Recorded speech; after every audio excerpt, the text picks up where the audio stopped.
हाय, hello, नमस्कार. मी स्नेहा तुमचं सगळ्यांचं आणखी एका नवीन व्हिडिओमध्ये खूप मनापासून स्वागत करते. तर आज मी तुमच्यासोबत हा मेकअप लुक शेअर करणार आहे. थंबनेलवरून तर तुम्हाला कळालंच असेल की यामध्ये मी कुठलंही फाउंडेशन किंवा कन्सिलर वापरलेलं नाहीये. तरी पण दिसतोय ना फुल ऑन कव्हरेज देणारा मेकअप. तर आता संक्रांत पण आली जवळ आणि संक्रांतीसाठी हा झटपट होणारा makeup, no foundation no concealer. तर हा मेकअप लुक आज मी तुमच्यासोबत शेअर करणार आहे. यामध्ये कुठले कुठले प्रोडक्ट्स मी वापरलेले आहेत ते पण मी तुमच्यासोबत शेअर करणार आहे. सो चलो स्टार्ट करूया आजचा व्हिडिओ. तर सगळ्यात आधी मी फेस वॉश करून घेतला आहे फेस वॉशनी आणि त्यानंतर मी लावते मॉइश्चरायझर. तिथे गुड वाईब्सचं मॉइश्चरायझर वापरते आणि आता थंडी सुरू आहे, त्यात माझी ड्राय स्किन आहे, त्यामुळे मॉइश्चरायझर लावल्यामुळे मेकअपचा एक बेस छान तयार होतो आणि मेकअप केल्यानंतर एक थोड्या वेळानंतर तो खूप छान सेट होतो. त्यामुळं बेससाठी मॉइश्चरायझर असेल किंवा सिरम असेल तर हे वापरलंच पाहिजे. त्याने मेकअप पण छान सेट होतो, लॉंग लास्टिंग पण राहतो आणि स्किन पण हायड्रेट राहते. त्यामुळं मॉइश्चरायझर हे कंपल्सरी वापरायचंच. आता मॉइश्चरायझर सगळीकडे लावून झाल्यानंतर त्यानंतर आता मी वापरते सनस्क्रीन. कुठलाही ऋतू असो, हिवाळा असो, पावसाळा असो किंवा उन्हाळा असो, असे काही रेज असतात, सूर्याचे असतील किंवा घरातल्या लाईटचे असतील. सेन्सिटिव्ह स्किन असेल तर ते स्किनला त्याचा प्रॉब्लेम होतो. त्यामुळे कुठलाही ऋतू असो त्या सनस्क्रीन ही वापरायचीच. आणि ही जी सनस्क्रीन वापरते मी, ही पण मॉइश्चरायझर बेसच आहे. त्यामुळे इथं मी सिरम वापरत नाहीये, कारण आधी मी मॉइश्चरायझर लावलं आणि नंतरनं सनस्क्रीनचा बेस पण मॉइश्चरायझर असल्यामुळे मी ते सिरम स्किप केलेलं आहे. तुम्ही हवं तर वापरू शकता. आणि सिरम असेल किंवा मॉइश्चरायझर असेल किंवा कुठला बेस आपण मेकअपसाठी वापरत असेल तो सगळीकडे छान स्प्रेड करून घ्यायचा आहे.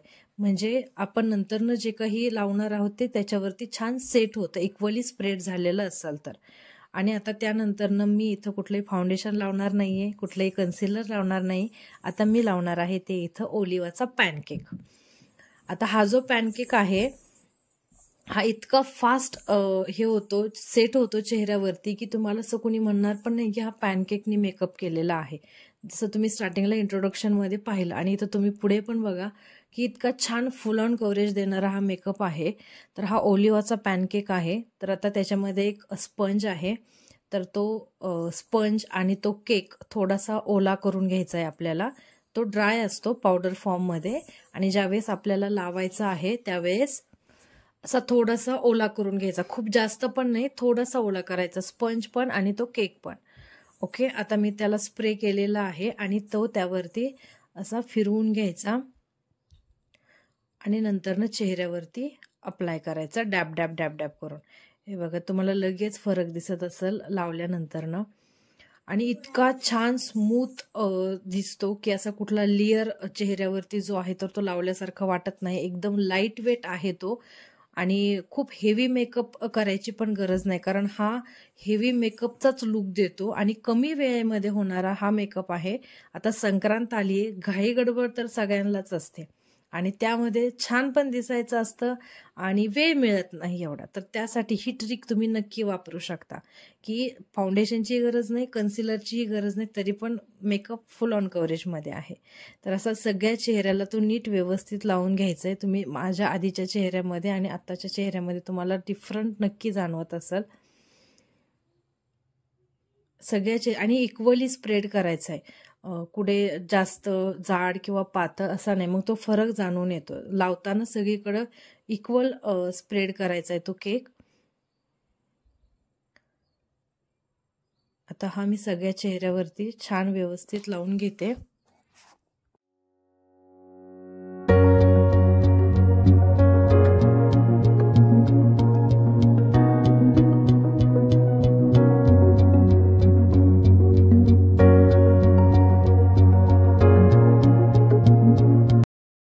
आणि नॉर्मल व्हिडिओ आहे, त्याची स्पीड वगैरे अजिबात वाढवलेली नाहीये.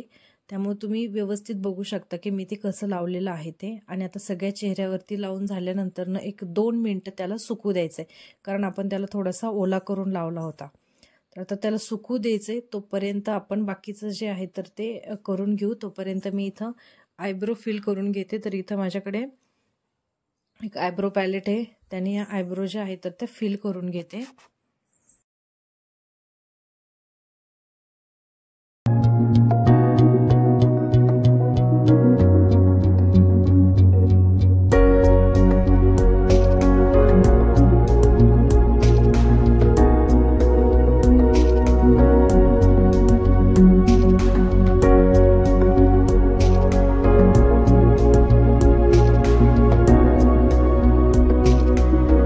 आणि आता त्या ब्रशनी जो शेप आहे आयब्रोचा तो व्यवस्थित सेट करून घ्यायचा आहे.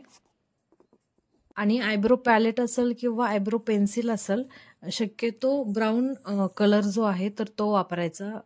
पेन्सिल असेल किंवा पॅलेट असेल दोन्हीचा पण, कारण मग तो नॅचरल लुक वाटतो. ब्लॅकच वापरला तर मग तो थोडासा डार्क झाल्यासारखा दिसतो. त्यामुळे मी इथं ब्राऊनच जो शेड आहे तर तो वापरलेला आहे.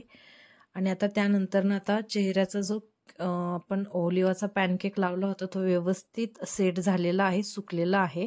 तर आता त्याला लॉक करण्यासाठी आपल्याला इथं लावायचं आहे पावडर. तर इथं मी कॉम्पॅक्ट पावडर जी आहे तर ती लावते, कारण जे मॉइश्चर कंटेंट असतात त्याच्यामधले तर ते लॉक करण्यासाठी पावडर एकदम छान काम करतं आणि मेकअप सेट व्हायला छान मदत होते. त्यामुळे कुठलंही आपण बाकीचे जरी मेकअप प्रोडक्ट्स वापरले तरी आपण नंतरनं पावडर लावतो, कारण ते सेट करण्यासाठी मदत करतं.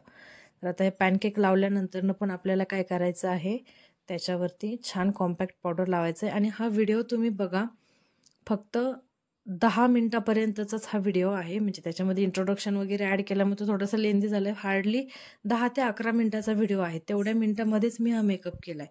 आणि सगळा मेकअप जो आहे तो त्याचं कुठलंच स्पीड किंवा पार्ट कट केलेला नाही आहे. त्यामुळे नॉर्मल जो व्हिडिओ आहे तोच तुमच्यासमोर. आणि 10 ते 11 मिनिटामध्ये एवढा मी छान मेकअप केलेला आहे.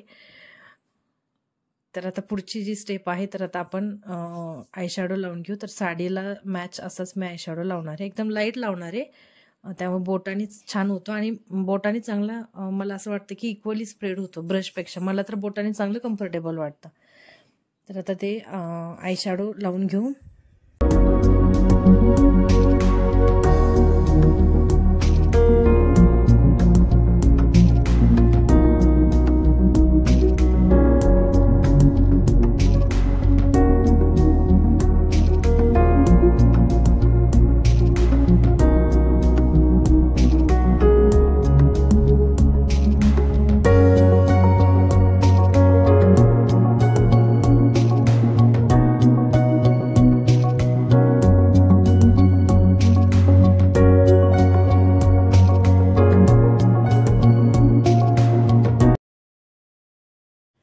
आणि आता नंतरनं लावायचं आहे लिप बाम, कारण लिप मॉइश्चराईज झाले थोड्या वेळापुरते, तर मग लिपस्टिक लावल्यानंतरनं छान सेट होतात. नाहीतर मग लिपस्टिक अशी कमी जास्त लागते. त्यामुळं लिपस्टिक लावायच्या आधी 1-2-3 मिनटं लिप्स मॉइश्चराईज करून घ्यायचे. तर त्यासाठी मी इथं लिप बाम लावलेला आहे.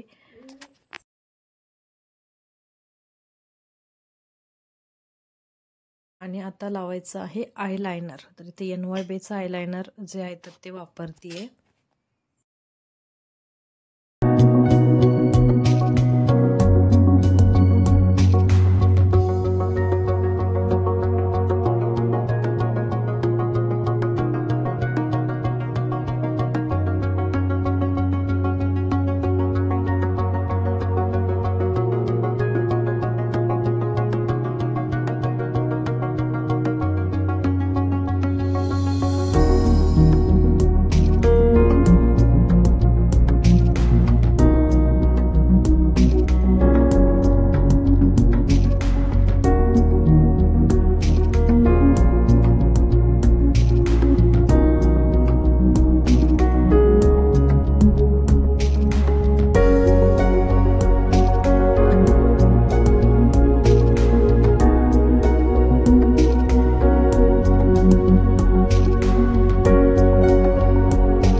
आणि आता आपला सगळा मेकअप कंप्लीट झालेला आहे. आता एक ज्वेलरी घालते, टिकली वगैरे लावते आणि केसांचं काहीतरी करते आणि मग फायनल लुक जो आहे तर तो तुम्हाला दाखवते. तर दिस इज माय फायनल लुक. तर हे बघा, यामध्ये असं कुणी म्हणणारही नाही की यामध्ये आपण कुठलं फाउंडेशन वापरलेलं नाही आहे किंवा कन्सिलर लावलेलं नाही आहे की नाही. फुल ऑन कव्हरेज देणारा मेकअप आणि फक्त 10 ते 11 मिनिटामध्ये हा मेकअप केलेला आहे. त्यामध्ये कुठले कुठले प्रोडक्ट्स वापरलेले आहेत ते पण मी तुम्हाला दाखवलेलं आहे. मी जे वापरलेले प्रोडक्ट्स आहेत त्याच ब्रँडचे प्रोडक्ट्स असावेत असं पण काही नाही. कुठलेही प्रोडक्ट्स असतील तरी पण चालेल, फक्त स्टेप बाय स्टेप जाणं महत्त्वाचं आहे. तर हा मेकअप लुक कसा वाटला तुम्हाला ते पण मला कमेंटमध्ये नक्की सांगा. आणि संक्रांतीला किंवा कुठल्याही येणाऱ्या सणाला तुम्ही हा मेकअप नक्की ट्राय करा आणि कसं झालेलं आहे ते पण मला कमेंटमध्ये नक्की सांगा. तर हा होता माझा आजचा मेकअप लुकचा व्हिडिओ संक्रांतीसाठी. तर हा व्हिडिओ कसा वाटला ते पण मला कमेंटमध्ये नक्की सांगा. चॅनलवरती नवीन असाल, चॅनल अजून सबस्क्राईब केलं नसेल तर नक्की सबस्क्राईब करा, म्हणजे येणाऱ्या अशा छान नवीन व्हिडिओचे नोटिफिकेशन तुम्हाला मिळत राहतील. ओके, चला भेटूया उद्याच्या अशाच एका आणखी छान व्हिडिओमध्ये. तोपर्यंत बाय बाय, टेक केअर.